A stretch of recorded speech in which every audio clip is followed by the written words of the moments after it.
বাসায় মাছ মাংস না থাকলেও কোনো সমস্যা নেই, এই ডিম দিয়েই হয়ে যাবে মাংসের মতো রেসিপি। হ্যালো এভরিওয়ান, আসসালামু আলাইকুম। আজকে আমি আপনাদেরকে দেখাবো কিভাবে ডিম দিয়েও মাংসের মতো টেস্ট আনা যায়। প্রথমে আমি এখানে 5টা ডিম ভেঙে নিলাম, তার মধ্যে একটু পেঁয়াজ কুচি, মরিচের গুঁড়া আর লবণ দিয়ে আমি ডিমটাকে ভালোভাবে ফেটিয়ে নিয়েছি। এবার প্যানে একটু তেল ব্যবহার করে সেখানে আমি ডিমটাকে ভেজে নিব।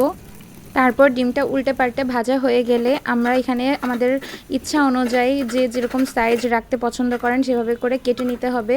আর ডিমটা আমার কাটা হয়ে গেলে এগুলো আমি একটা প্লেটের মধ্যে তুলে রাখবো। বাকি অর্ধেক ডিমও আমি এভাবে করে ভেজে কেটে নিয়েছি।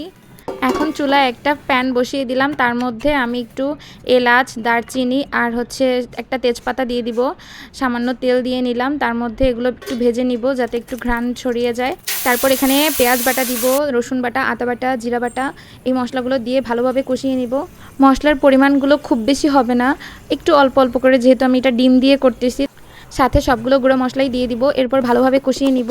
একবারে যখন কষানো হয়ে যাবে, তেল বের হয়ে আসবে, তখন আমি তার মধ্যে ভিজিয়ে রাখা বুটের ডাল দিয়ে দিব। আমি ডালটা 3-4 ঘন্টা মতো ভিজিয়ে রেখেছিলাম। আপনাদের হাতে যদি সময় থাকে তাহলে আপনারা আরও কিছুক্ষণ ধরে ভিজিয়ে রাখতে পারেন, তাহলে ডালটা খুব তাড়াতাড়ি সিদ্ধ হয়ে যাবে। ডাল ভালোভাবে মশলার সাথে কষানো হয়ে গেলে এর মধ্যে গরম পানি দিয়ে দিব। পানিটা একটু এখানে বুঝে দিতে হবে, কারণ ডালটা সিদ্ধ হতে হতে যেন ঝোলটা একটু থেকে যায়, আর ডিমগুলো যাতে আমরা সে ঝোলের মধ্যে দিয়ে দিতে পারি। ডাল সিদ্ধ হয়ে গেছে, এখন আমি এটার মধ্যে ডিমগুলো দিয়ে দিব।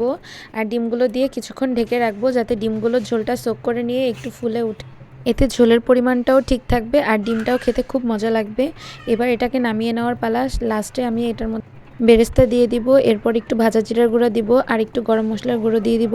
সাথে কটা কাঁচামরিচও দিয়ে দিলাম যাতে ফ্লেভারটা সুন্দর হয়। এরপর একটু ঢেকে 5 মিনিট রেখে দিলেই ব্যাস হয়ে গেল মজাদার ডিম রান্না। বুটের ডাল দিয়ে এই ডিমের রেসিপিটা খুবই মজাদার, আপনারা অবশ্যই ট্রাই করবেন এবং কমেন্টে জানাবেন কেমন হয়েছে। Thank you.